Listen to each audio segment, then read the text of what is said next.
series, as you know. As you've been here before, and these are your fellow UICers. We're glad to have you with us. I won't redo your introduction. We are interested particularly in Latino politics and the future of Chicago and progressive politics, the new city budget, and the remapping process. But I'll let you take it away and guide us with your comments on the future of Chicago. Thank you for being with us, Alderman. Thank you, and I'm sorry I'm a little, you cut me on the road, but I think that it is great to be with you today. The importance, I think, of this conversation cannot be understated. I think that judging by the results last night, in what I think is an important lesson across the country, when we see a surge of the Republican Party in particular, I think it's important that we discuss in detail, right, what's happening here locally and the implications for the rest of the country and other municipalities. So I just want to thank you again for the opportunity to discuss, and I know that you want to have a focus on Latino politics, and I think that right now, in terms of the future of the city, right, I think that it is very important to analyze in my opinion, the national context, see what's happening here in the city of Chicago, and take lessons, right, from what we see on the ground, as I think is important for us to work, and I'm glad to see my fellow student, when I was a student in UAC, so it's great to see the young people, participating in these conversations.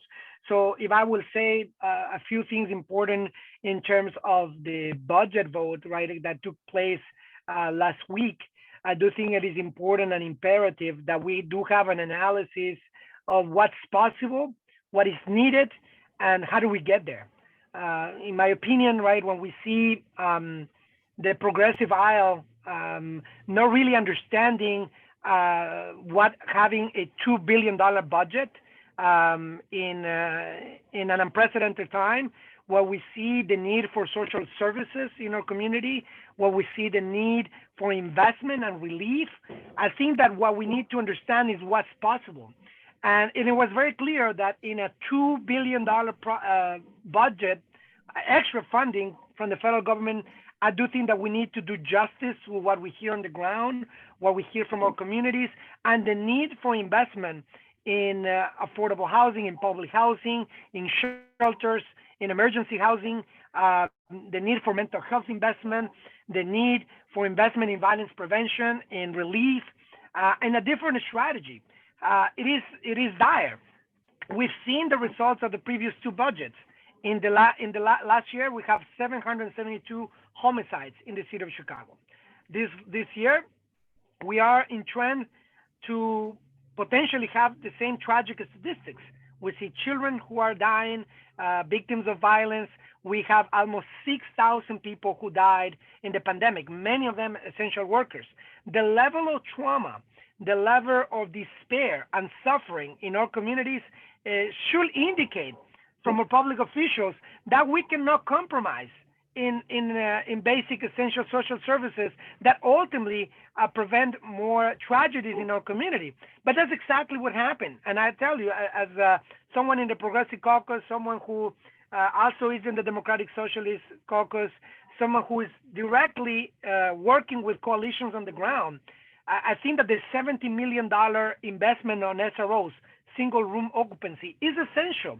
We cannot continue to put people in hotels and in a few more months just let them be out there in the streets without social services, without transitional housing, without a plan to make sure that vulnerable residents are back and give them a second chance and bring back in our communities, have a workforce development programs and so forth. We cannot continue to allow to have public mental health clinics that after where it was promised during the campaign to be reopened, we continue to settle for not even close to what's needed. The fact that we settled for 29 positions, 29 clinicians, in unprecedented time of mental health services. Those are the calls that we receive in our offices. What we wanted is a $10 million allocation. That is in the $2 billion funding.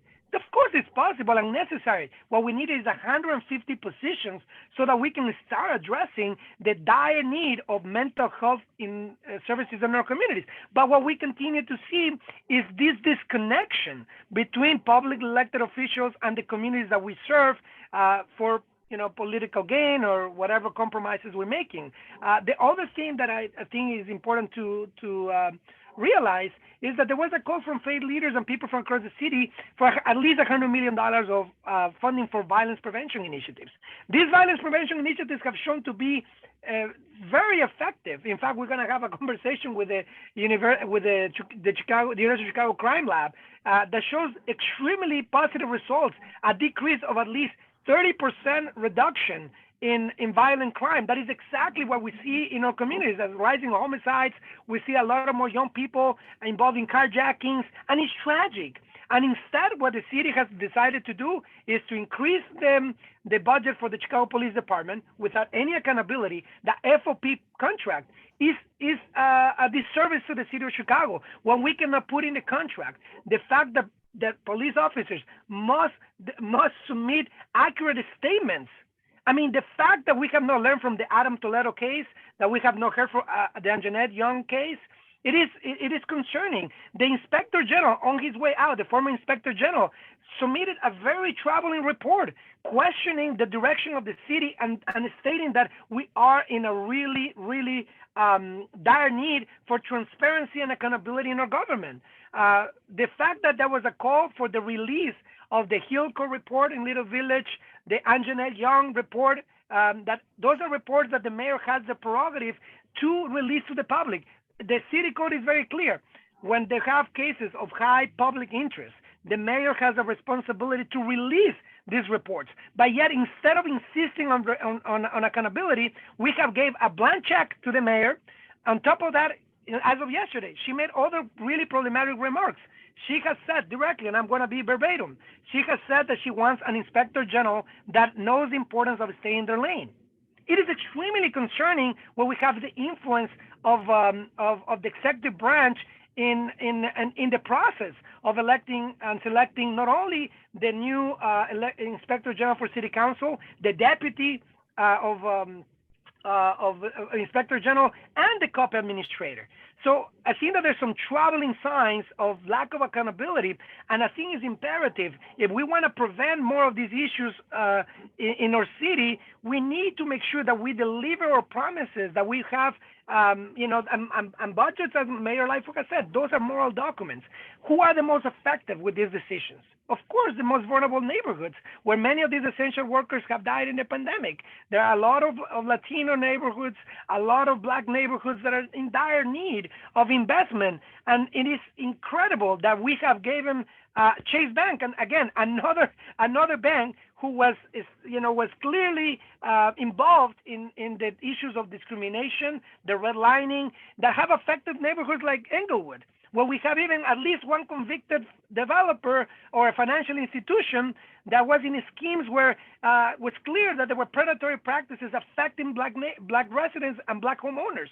The result, between 2009 and at least 2012, an average of 500 foreclosures in communities of color, and the devastation. And now we have empty lots, poverty, and devastation. So again, in our community, in the Latino community, it's very clear that we need to take a stronger stance when it comes to making sure that we deliver in our promises. Well, the situation in the border, it is unacceptable and immoral to see Haitian refugees being treated, being treated and harassed the way they have been with vigilantes in horses, like if this is, the 500 years ago.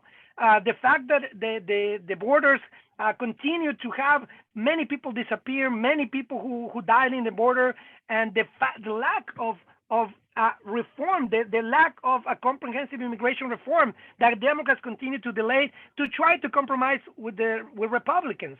I think it shows that the Latino community, and I think that's what we have seen, is going to be becoming harder and harder, and that's what we see for people to come out and vote, for choices that don't represent the best interest. That is my big concern. We've seen already that in the mayoral turnout, when we see lower turnout of communities who don't see progress, they don't see a bold statement to deliver than the promises that we have. We also have seen in the case of environmental injustice. Environmental injustices are a serious thing. If we don't see what's happening on the planet now, I don't know when we're going to see it. We have a serious climate emergency that needs to be addressed, and it needs to be addressed with policy. In our communities, we see the cases of Hilco, General Iron, and the multiple cases where a lot of our schools in the Latino community are very close to industrial corridors.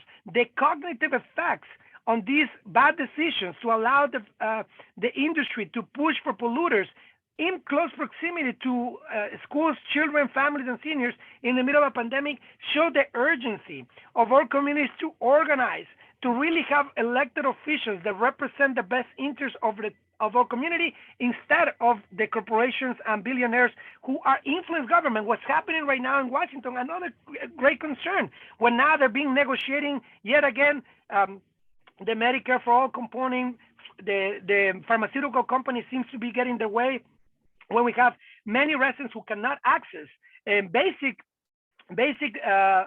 benefits as medicines, mental health, healthcare as a whole. But then we are now negotiating to give even billionaires and corporations even more tax subsidies, and then that we cannot pass a badly needed infrastructure plan that includes green jobs, that includes investment in our communities, but yet we're going to concede to the Republicans is extremely concerning. I think that right now, in a time like this, it is imperative that we as elected officials understand what's at stake here. And the fact that we are seeing the rise of the Republican Party after what we see with Trump, after what we see even here in our own backyard, we have the president of FOP who literally is trying to push for the against the the mandate, even though he himself is vaccinated, just for political purposes, and that we have this really poor level of narrative and discussions in the public arena when we're even discussing this mandate to save people's lives. I think that put us in a predicament in terms of where we're going next. I think it is clear that in the Latino community, we have very, very few elected officials who are really pushing for local changes, ethics reform. We need to have changes in our environmental policies. We need to reestablish the Department of the Environment as something that was promised. We need to make sure that we continue to have accountability. That we're seeing in our public schools a drop in the last resort, a drop of at least 10,000 students in the Chicago public schools because of what we see, complete disarray in our public schools. But yet the same pundits who oppose an elected representative school board that will give communities a voice. I do think it is important that we deliver on those promises, or we are going to be in a really bad position tomorrow when we're trying to defend our track record. Our track records are going to be a public record before people come out and vote. I do think it's important that our young people, and I really have a lot of hope for our young people, for next generation to see what's at stake. I think with great hope what we see in Washington with the Sunrise Movement and many young people who are doing hunger strikes, who are trying to raise awareness about climate change, the movement around not only climate change, environmental justice, but also for housing is really refreshing to see, what Cory Bush, for instance, has done to stop like what was going to be a wave of evictions nationally. It is really good to see, what progressives are trying to hold the line, but the Democratic Party does not seem to get in the message. And I think my concern is that the race of the Republican Party, as we saw with Trump, but perhaps with another extremist, will put our communities, our most vulnerable communities, in harsh ways. I think that what we see in the lack of immigration reform, what we see in the lack of support for a Green New Deal, what we see in the lack of a housing as a human right, platform, education, you name it. I think that we are in many ways allowing billionaires and corporations to take over government. We see, and also the use of the judicial branch. The case of Steve Dunsinger should be also concern us all. A civil rights environmental attorney who fought and won an international lawsuit against Chevron for the environmental damage that devastated the Amazon in South America.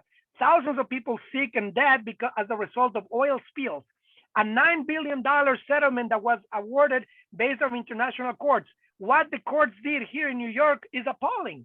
They basically, Chevron was able to get a private prosecutor to basically fabricate a misdemeanor case that have never resulted in imprisonment, as is unprecedented. And we, as a result, now have a civil rights attorney who spent 800 days in home confinement for a misdemeanor, and now is being sentenced for 6 months to jail only for holding a corporation like Chevron accountable, and the silence that have gone with it. So the real troubling signs is what we see nationally and in the country. And I really think that what we see as our only hope is inspiring our next generation of leaders, young people that have seen that we saw with Bernie Sanders, for instance, an alternative of a platform that really can put people over profit. We see that with other Congress members in Washington and here in City Hall. What we need is to make sure that we have and we deliver on a promise that we need to continue to organize on the ground with people to counter this corporate agenda that can ultimately put all of us at risk in the middle of a pandemic with climate change as a big threat. I think is imperative. And the national arena, international arena, when we continue to see threats for war, instead of investing in Medicare, instead of investment in addressing the issues of the pandemic, the issues of vaccination in the global south, show us the need for cooperation, the need for peace, the need for investment. But unfortunately, we continue to see a corporate agenda that is putting all of us at risk. I think in the Latino community, what is refreshing is to see young leaders who are coming together, who are trying to organize, and we need to make sure that we facilitate, encourage that. What I'm really concerned about is also this raise of buses. I think in Chicago and in Illinois, I think there's already a poor history. And we saw with the speaker, we see with some of the leaders who claim to represent our community that are trying to position themselves as power brokers and bosses. What we need is actually a collective movement of independence, I think, at this point, to challenge what we see in both parties, to challenge the corporate agenda, and also deliver on policies that really can bring justice to our communities. So I really want to thank you for the opportunity to talk with you today, because there's a lot that we can do when we get organized, when we deliver. I'm concerned about lower turnout in elections in the future. I'm concerned about what the Republicans have done to suppress the vote, especially among Latinos and African-American voters. And I think that the only alternative is no compromise, is not to play in this game, is not to settle for subsidies to developers, corporations, and billionaires, but in fact to deliver in our promises. That's what in the last vote, I voted no on the budget because it was important that we put forward the $70 million for SROs, so our most vulnerable able to have permanent housing with social services, especially undocumented seniors who are struggling. That's what we push to make sure that we have an agenda that includes reopening the mental health clinics so that we can have access to mental health, because that is also a matter of public health and public safety as well. And finally, the issue of violence prevention. We now need more surveillance. We now need more repression. What we need is opportunities, job creations, after school programs, and of course, having a stability by taxing corporations and billionaires who right now are using all the leverage and lobbying in city council. They're doing it here locally, and they're doing it right now in Congress and the Senate. This is the time for us to organize for change, and we need to organize this not only organizationally, grassroots and organizing, but also electorally. Thank you very much, Alderman. Just two questions to start, and then we'll open it up to the students, many of whom are your constituents. Do you think with the current remapping that there will be more Latino representatives in City Council when all the dust settles? And then secondly, you're obviously a leader in the progressive movement well beyond the Latino community. What do you see in terms of the upcoming elections in 2022 and 2023? And will the progressive wave that came in the earlier elections be rolled back, or will it be able to move forward? Thank you. So let me address first the issue and the question on the redistricting. I think that the demographics, right, and the population growth has shown that we, at the very least, I think in the Latino community, we can gain at least maybe one more seat. That is what the census numbers show, and what the demographic change perhaps can show. And of course, this has to deal with the legal process, because redistricting is also not only a political but a legal process. So I do think that the Latino community could gain at least one more seat based on the census tracts alone. I think that the Latino caucus is presenting that as well, but it's going to be about making sure that we have a process that shows the importance for representation, the importance and the priority of fair representation, to ensure that the city and the different neighborhoods have a voice. I do think, of course, the fragmentation of neighborhoods is a concern, right? When we have seen neighborhoods like Englewood that are split in in 5 wards, right? That's what we see. The tragic practices of predatory lending, and unfortunately the lack of representation as neighborhoods that need a voice and important representation to address the issues on the ground. I think, of course, that this process is going to have to be happening very fast. December 1st is when a decision is expected, and maybe the council can come out to consensus. And again, it is hard to I don't want to speculate on what's going to happen, but I tell you that just based on the numbers and the census numbers, I think that we can expect at least an extra seat, for the Latino community. And I don't know if we're going to be able to avoid a referendum. I think that the scenario for a referendum is likely and is possible, so that the voters may have a decision to make in terms of how can we change this unfortunate legacy of backroom deals and petty politics, where retaliation happens also in redistricting. So I hope that the consensus is done democratically, and if the voters have the opportunity to vote and weigh in, hopefully that is in the best interest of the voters and the residents of Chicago. And the second question around I think what happens in 2023, I hope that if we will learn, from what happened in these last 2 years or so. I think it's important that we deliver on our promises, that and voters, I hope, and I hope that they will hold elected officials accountable for the promises that were made during election time and after, once they were elected into government.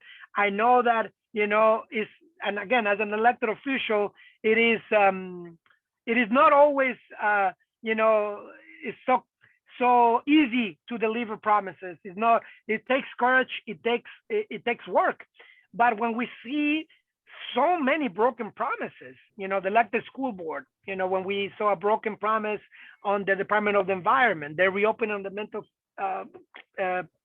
the mental health clinics, when we see the treatment of the Black Caucus and the Latino Caucus, a mayor who has come and threatened, members of the Black Caucus, a mayor who has, come in the Latino Caucus and also dismiss the concerns of lack of representation and lack of inclusion in the decision-making process.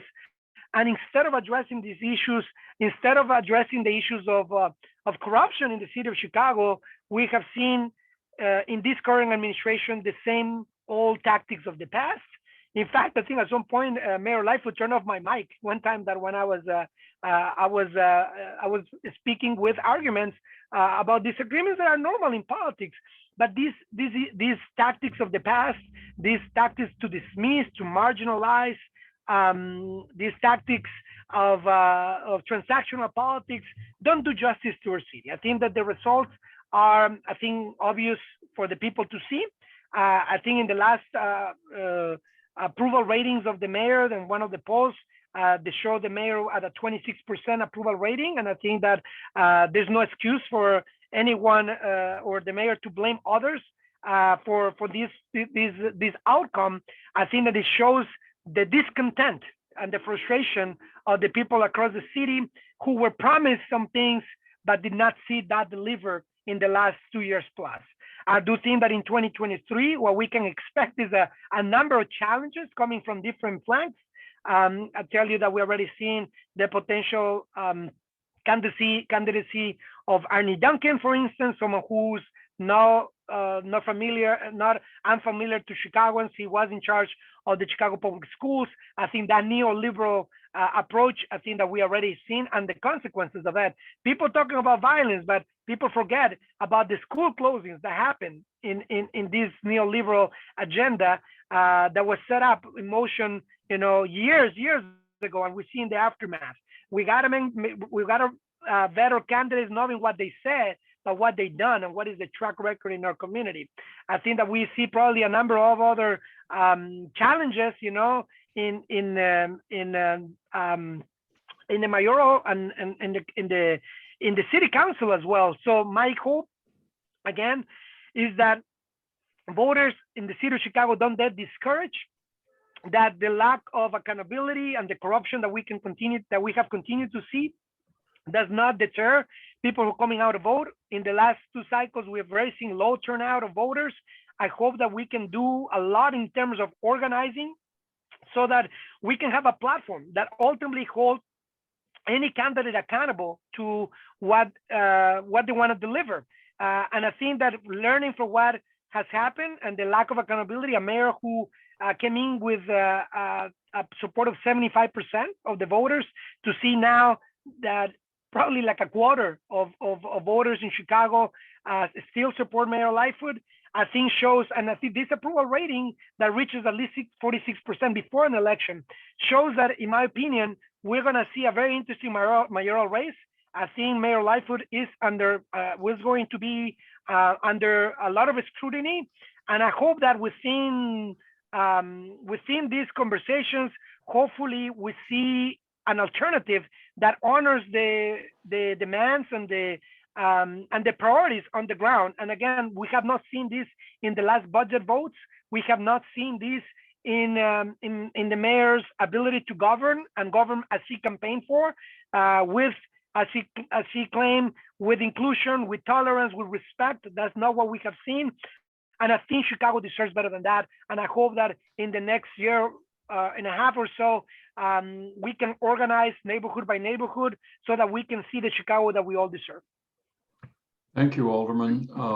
Those who are present, this is your chance to ask questions of the Alderman. And the 2 co-hosts, I may need your help here because my screen is freezing a little bit.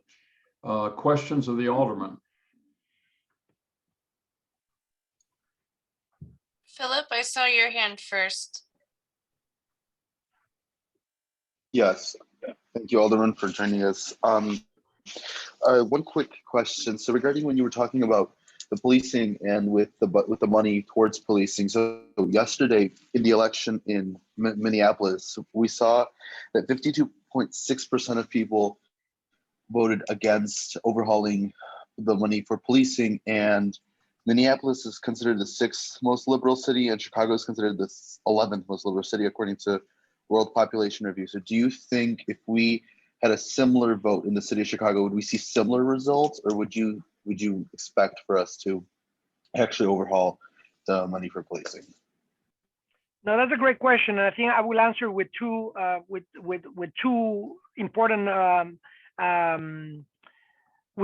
two important facts around this. One, the city of Chicago does not even have right now the ability to put referendums like this that come directly from the community, so that we can vote on a matter like this. So first, from the beginning, right, we're not even able to do that, right? And as you know, we have had a long history of mayors putting, because according to right now the current legislation, the mayor can actually put, and we have seen that in the past when mayors put their own questions. At least if they can put 3 questions, the other questions can be knocked out of the ballot, and mayoral control has done that in the past. In fact, I am working right now with former Governor Quinn and other legislators on legislation to change that so that the people in the city of Chicago have the ability of putting referendums similar to what we've seen in Minneapolis, so that we at least have a voice, right? And people can put referendums. The second part is the question, right? What question was put on the ballot? And in Minneapolis, the question was about replacing the police department with a public safety agency.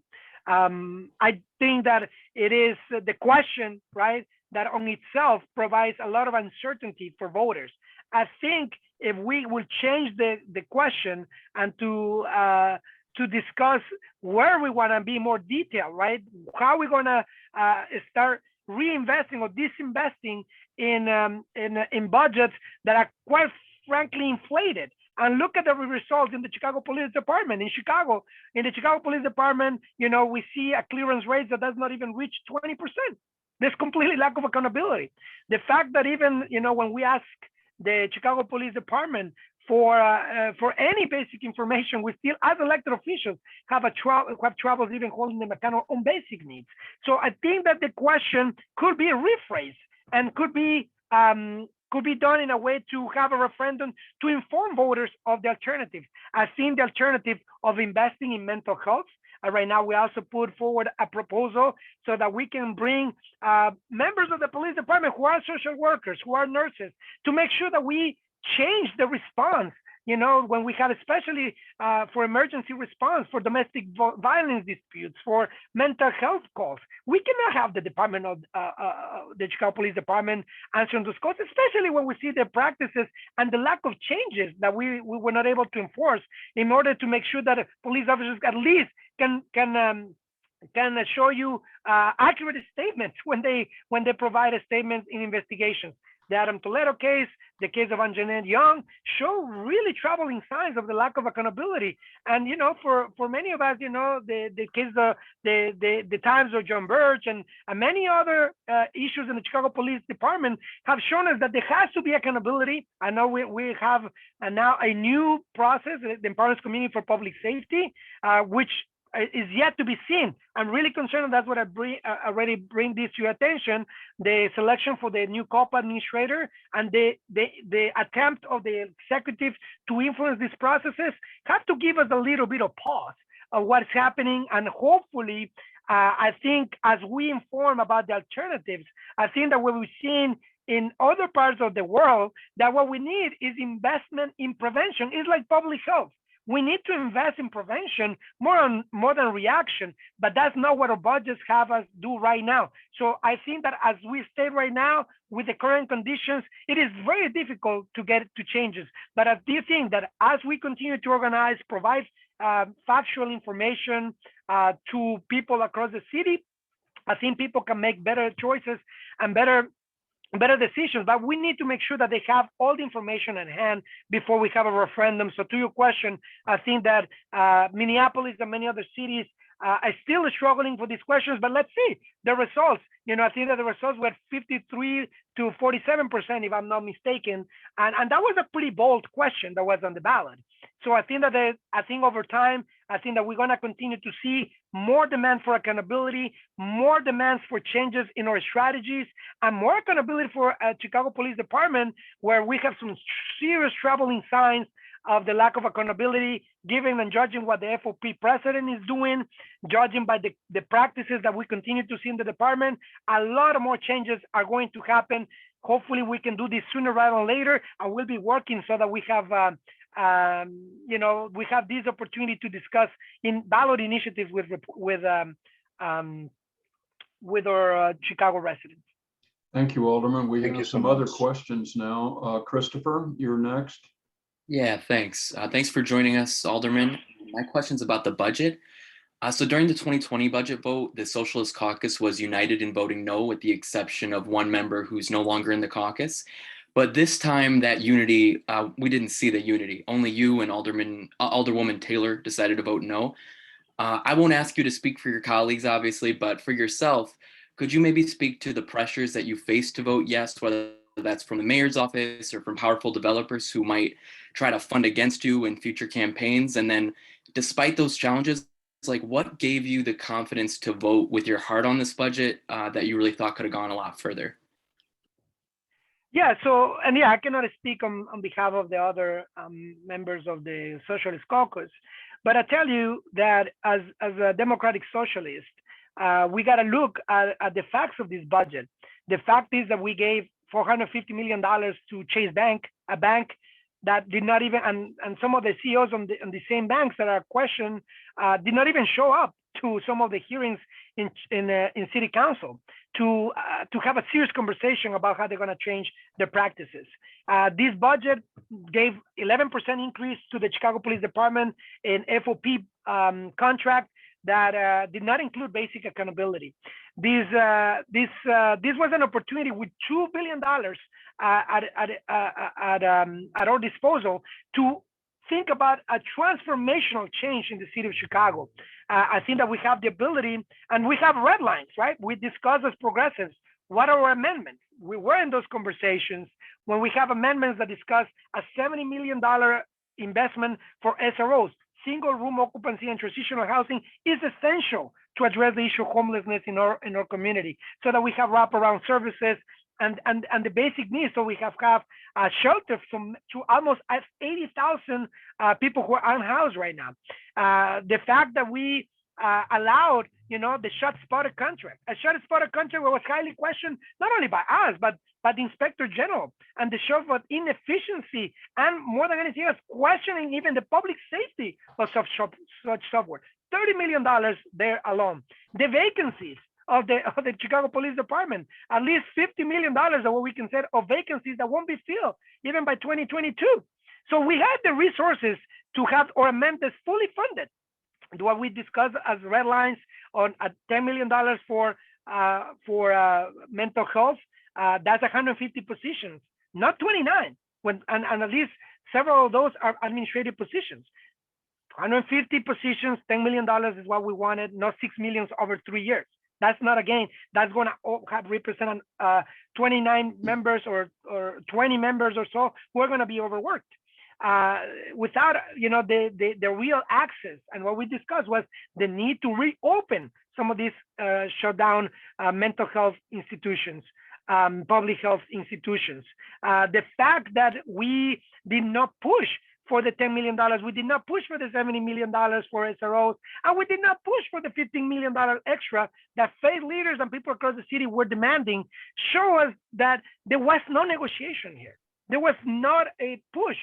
The fact that the mayor came with some of the progressives to try to negotiate, not in good faith, but for political gain, shows the lack of clarity that unfortunately some of the progressives have shown. There was a path. If you look at the votes, we had 15 votes, 15 no votes. If you add some of the progressives, we at least get to 22 no votes. And when we see some of the potential mayoral candidates that may even come from the floor, I think there was willingness to push back and really get some real gains for the community. I think the big loss and the missed opportunity is for the residents of the people of Chicago. And I think that these deals that were cut, this lack of push and lack of clarity will not only represent a missed opportunity to address systemic issues on the ground, where not only budgetarian, but non-budgetarian questions that we needed to address. We have over 21,000 evictions that are being filed right now in the city of Chicago. In the middle of a pandemic, housing is a matter of public health. We cannot compromise on basic demands. When we have a $2 billion extra funding from the federal government, we have $2 billion that went to Chicago public schools. So the fact that we're not able to get even to those basic red lines or amendments that we all discussed and that we settle for a pittance shows that in the city of Chicago, there has to do a lot more to hold elected officials accountable to what's possible, not what is completely politically expedient. Thank you, Alderman. Alan, it's your turn to ask a question. Yeah, thank you so much for your time, Alderman. I'm wondering what last night's gubernatorial races and some of the judicial races really taught us. Some of the biggest critique coming out is and you said it yourself, the Democratic Party being really out of touch with what the voters are looking for. So what would your answer be to some of those critiques that, the progressive movement is out of touch with voters, and my last question is, should the progressive movement, is that truly the way? Is that what voters are looking for? I think that in my opinion, I think it's clear that the Democratic Party has the same tendencies, the same decision-making process as in 2016. It seems almost like we haven't learned. What they continue to do is to demonize the left and demonize democratic socialists and demonize anyone who has a better alternative than what they provided. And the results are there for the public to see. They continue to demonize the democratic socialists, continue to demonize, what is the most popular senator in the country right now, which is Senator Sanders. So I think that what we see is this disconnection and this lack of clarity and the lack of an honest assessment. It is not the left that is to blame during this election cycle, and it was in 2016. It is the corporate Democrats. The corporate Democrats, at least two of them, who are holding themselves the vote for the Build Back Better bill. Those are the two senators, that are blocking that. The senators that, the party supported during election time, that have a horrible track record, to stand up for working people. That's what we need to be looking at. What happening also concerning what happened in Buffalo with India Walton. We have corporate Democrats and Republicans that basically made an alliance, and the labor movement that went along with it, to demonize what would have been a historic moment for the country, to have a Black woman organizer with a track record of delivering for their community. There was a significant effort by both parties, Republican and the Democrat Party, to undermine those efforts and re-elect a corrupt mayor that was even, have a FBI investigation on him. But if you look at the headlines, you're going to hear a historic win by a mayoral candidate that should have been defeated, not because of what the Democratic Party is portraying, but because of what the ground conditions suggest.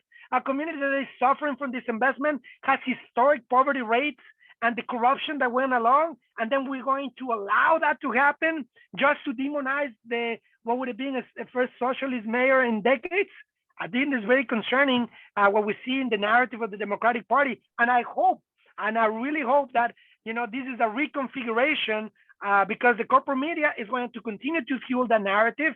And this is only going to elevate the party of the nonsense, which is the Republican Party. And it's incredible with the number of deaths during the pandemic under Trump, with the horrible public health safety policies that they push, that they are being rewarded. And they're not being rewarded because of the people. They're being rewarded because the Democratic Party has allowed this to happen by the dealing and inside dealing that continue to fail working people. Carlos, we'll give you the last word, question or comment. Yeah, well, just to add on top of that, Alderman, don't you also think that it's mainly well, let's say specifically last night in Virginia, don't you think it was also because of let's say Democrats just probably didn't advocate for the good policies that we promised voters to do, and that could play a major role as to how Glenn Youngkin would have won, because I think from what I kept seeing from Terry McAuliffe's campaign was the same old generic culture war stuff, and I feel that I was wondering if you thought that played an important role, and if it could teach us a lesson as to how we could rethink our strategy of actually pushing for good policies. Thank you, Carlos. We need to let the alderman have time to answer, and then we'll break into the Honors College group. Thank you. Mm-hmm. So absolutely, what I would say, and that's what I meant with when we compromise our values, when we compromise our principles, we open the gate for right-wing extremists to mobilize their base by having low turnout of voters, by having less confidence on the candidates that we have supposedly representing working people. And again, that's what I mentioned, the issue in the last budget here in City Council. So this is not what we see played out nationally. We also see it in our own community. So absolutely, those compromises come at a great price. And only by us delivering in our commitments and in our promises and our platforms, we can reassure the public that we are doing a much better job than these right-wing extremists that are going to capitalize on that lack of clarity and that lack of integrity by delivering on our promises. We see, in the Biden administration, a big mistake of offering immigration reform, but yet not delivering it when it comes down to offering, to work on climate change, by falling short on pushing forward, and the deals with the Republican Party are only going to benefit the Republican Party.